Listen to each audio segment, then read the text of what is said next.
Starting round 3 of today's World Championship Qualifier event. Today we've got Andrew McIntyre and Jacob Mazer about to play their game on stream for us. Both players are 2-0 right now. Both players have teams that are, I guess, they would have been a little surprising a week ago, but the diversity has been so fantastic as far as the teams that people are opting to use this weekend that nothing is truly too surprising. So I'm just getting the question. Just can we get these guys started? Yeah. So they're gonna start as soon as they're ready and set up. We've got their teams in the computer, so the cards are gonna scroll by nicely for you.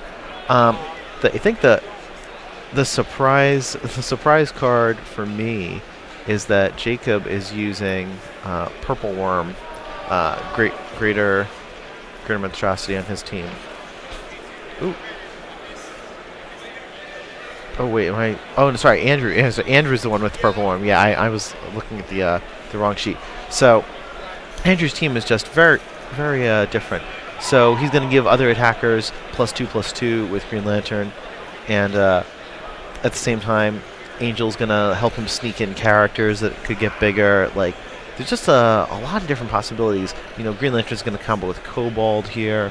Human Paladin's going to prevent your opponent from using some damaging effects on those guys. Green Lantern possibly pumping Black Widow to be huge is a big deal.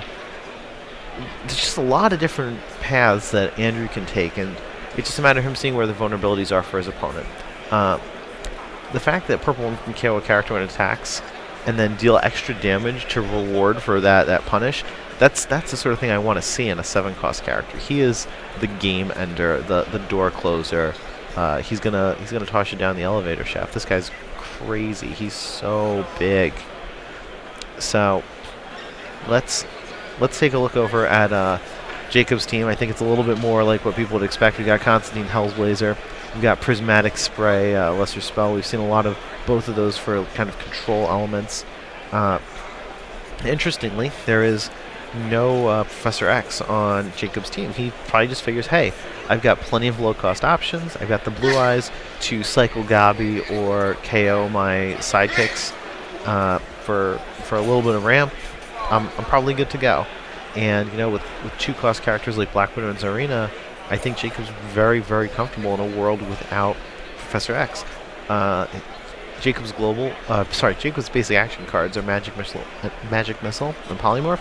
So we're going to see there's 2 copies of Polymorph available to the players, Resurrection and Magic Missile. D&D is getting a lot of love this weekend in terms of the basic action cards. These global abilities are incredibly strong, and of course the players can use them to maximum advantage. So, okay.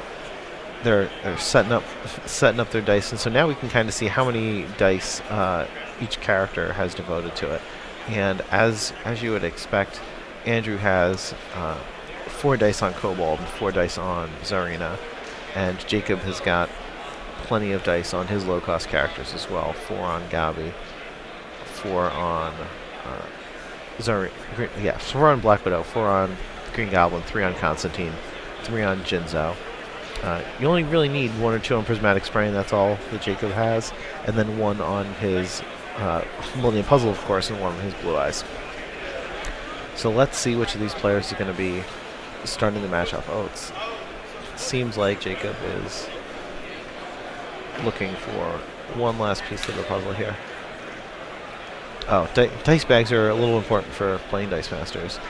He's got his AVX bag that we made, which is great to see people are enjoying those. Okay, so Andrew's going to roll. I think it's going to be energy or action, and it's action. So who's starting us up here? Oh, Jacob looks like he's the... Oh, no, it's Andrew. Okay, initial roll. So we've got Fist, Bolts, Shield, Mask. Oh, well, that's everything. Yeah, and as could be expected, Andrew chooses to reroll some stuff, fills 2 sidekicks, keeps a mask. So I think this is one of those corner cases where Andrew would actually attack with a sidekick if he were able to, but first turn rolls don't permit that. Where's his Quan in the Assassin is what he's wondering.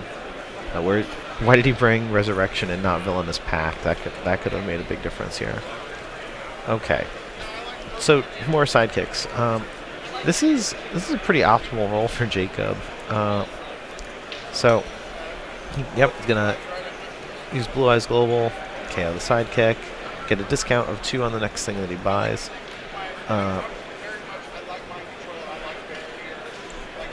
No, he's paid full cost for the Black Widow. I'm gonna go over and talk to the players.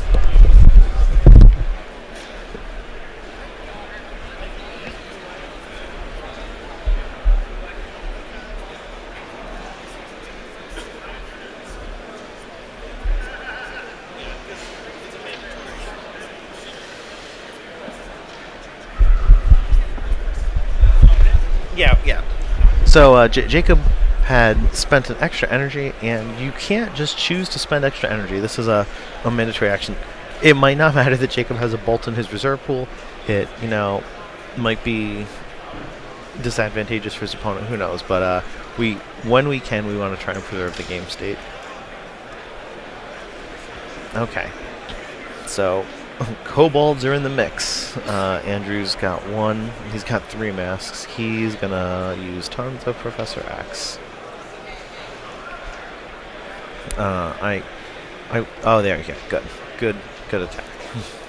I was gonna say that I think he should consider attacking, considering he's gonna get to roll 6 extra dice this coming turn, and then he's only purchased 1 dice. There's only 9 in the mix total. See, Jacob's Dice Tower has a lot of writing all over it. He had a bunch of players and even myself drawn some pictures on there, so it's a little bit something different to commemorate the event with. Kind of like a visual yearbook that you get to do something functional with, instead of having it sit on a shelf. So Jacob is weighing his options here. The bolt. Oh, so Resurrection first? Sure. Okay.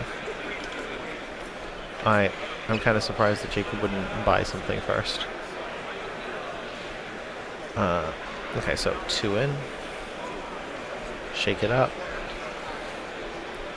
And he gets, he's going to get the psychic die there, which is fine because it guarantees him the Black Widow for next turn. He's going to Blue Eyes, KO. Spend a fist for Zarina. And then... Oh, Jacob did not knock out the character die this time.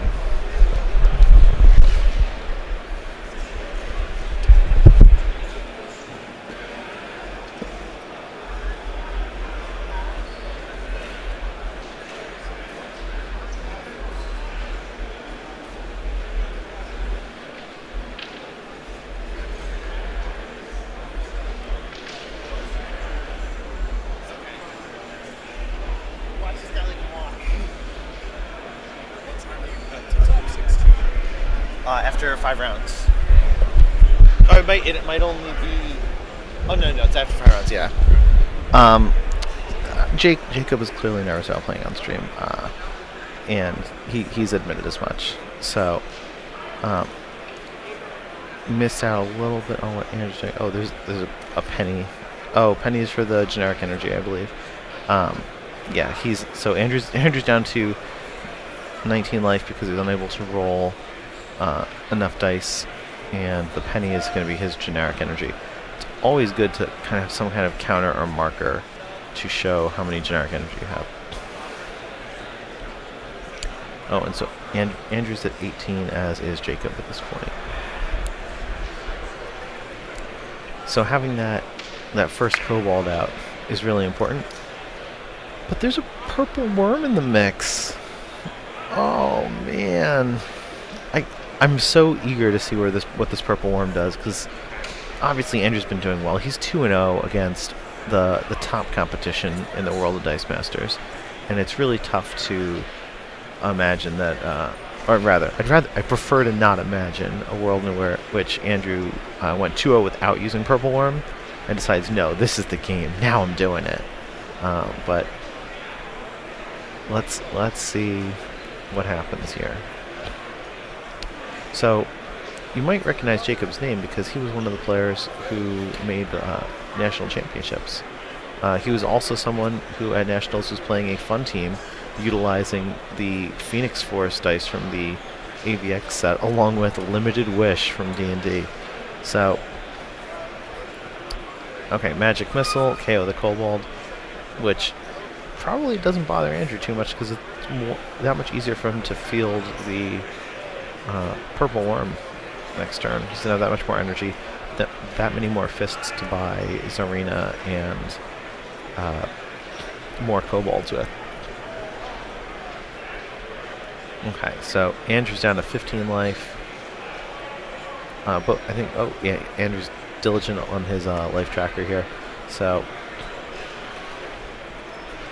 all the dice back in the bag. So Andrew hasn't completely broken ramp, which is pretty good.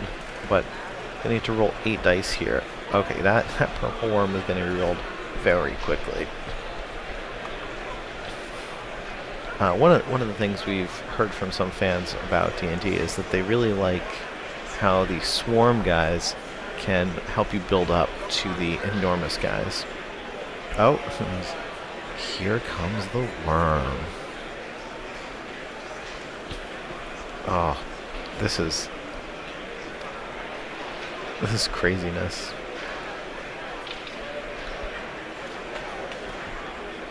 Oh. Point to every global so our fans can't understand what's going on.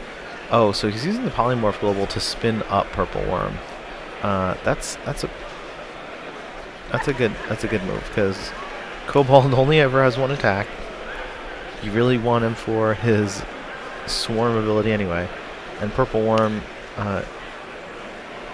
is gonna get +1 out of it. So Jacob's down to 7 and. Yep, and so Andrew's gonna have one bolt that can kind of be used defensively with Magic Missile, and he's gonna have a wild that he's probably gonna use for Professor X. So he's gonna have 2 of the dice in his use pile into his prep area. So there's gonna be 1, 2, 3, 4, 5, 6. So it's gonna be 6 dice going into his bag, and 2 are gonna come back out. So if he gets that Purple Worm, the game is over. Between Overcrush and KOing characters when it attacks, Jacob's behind the proverbial 8 ball here.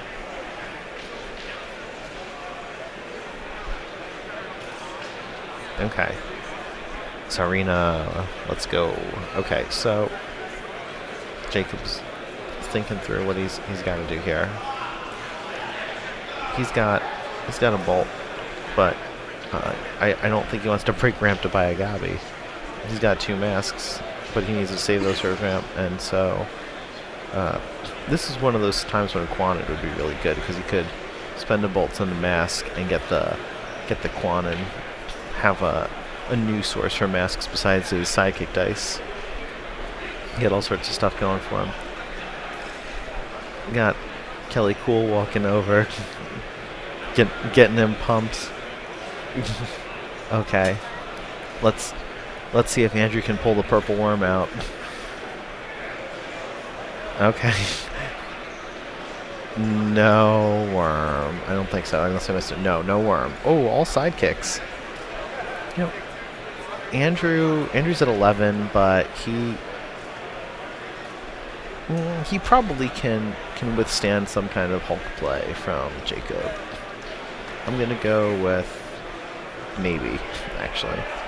It's tough because Hulk could come in, take damage, and go right back.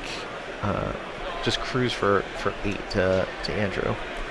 You need another 3, but there's a Zarina in the mix, and she can be 4 damage all by herself.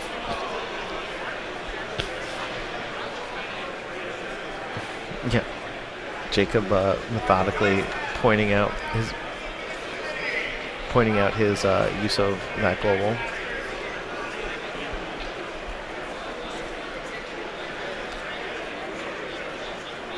Okay. I didn't see the Hulk come out.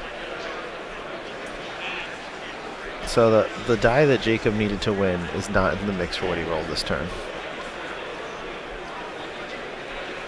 Oh, geez. And he didn't even get the Tsarina. So let's actually count Jacob's dice and see what. So 1, 2 sidekicks, and then 4 more sidekick dice and the Tsarina die that is 2 fists. So if you'd fielded Tsarina for free on a level 2 face, that would be 2 damage, and then the other sidekicks would be 1, 2, 3, 4, 5, 6, and that would not be good enough because Andrew is guaranteed a purple worm next turn. Well, Andrew's guaranteed the purple worm die. He is definitely not guaranteed to roll it, and that's one of the tough things, as I said throughout the weekend about Dice Masters, is that if you're Jacob, you have to sit there just saying, I hope I get lucky. His defensive play here on the Millennium Puzzle is actually one that I really, really like, because he knows he needs to get lucky to live that long, but he's making it so he doesn't need to get lucky multiple times. Hulk could just close out the game anyway if the worm doesn't show up here. So 2 fists from Andrew instead of the worm. 50% chance he whiffs here, but oh, it's the worm. I think that's game for Jacob. Jacob's got 2 energy, no distraction available to him. Woof. Polymorph, spin down the kobold, spin up the worm. Really, really a huge fan of the Polymorph Global. Really glad that someone jumps on camera to prove me right. Also, really cool to think that this was not part of the metagame, and someone is now coming up with this D&D in the set ability to make this combo go. And while I think the less rare kobolds aren't as good, they're good game from these guys. While the less rare kobolds are not quite as good as the greater kobold, I think there's a lot to be said for the fact that, hey, in Rainbow Draft, if you can snag that purple worm, he's a bomb finisher. Just really very little people can do to stay ahead of him. And while I had said before that Jacob didn't have a distraction or something to save him, his opponent did have Doom Caliber Knight. We didn't see it come into play in this game, but it's a great mechanism to try and make sure you're defended from your opponent's options. So Judge is coming over to collect the Max Level players. Hi, Scott. So to all the Scots out there, big hello from our Scott and Andrew viewers.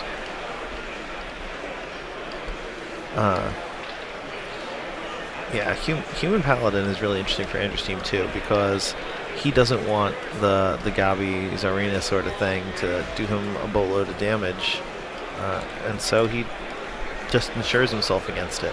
Doesn't really have. Oh, he's gonna give a little doodle for Jacob on his dice tower. I always love at gaming events how players and fans find interesting ways to make up a yearbook, and I think Jacob's is one of the best because it's such a functional thing. I've seen people do card binders, and so they store some of the cards that they've collected over that year in a binder with the autographs and well wishes of the old and new friends they've encountered. So yeah, props to Jacob for coming up with something a little bit different in terms of what to do at the event, and of course props to Andrew for Purple Worm. So, he's showing him exactly, I think, what he had drawn on there. Great Stormtrooper dice bag. So as soon as Andrew is done filling out the match slip, we're gonna get him over here. I'm gonna return the players their team sheets.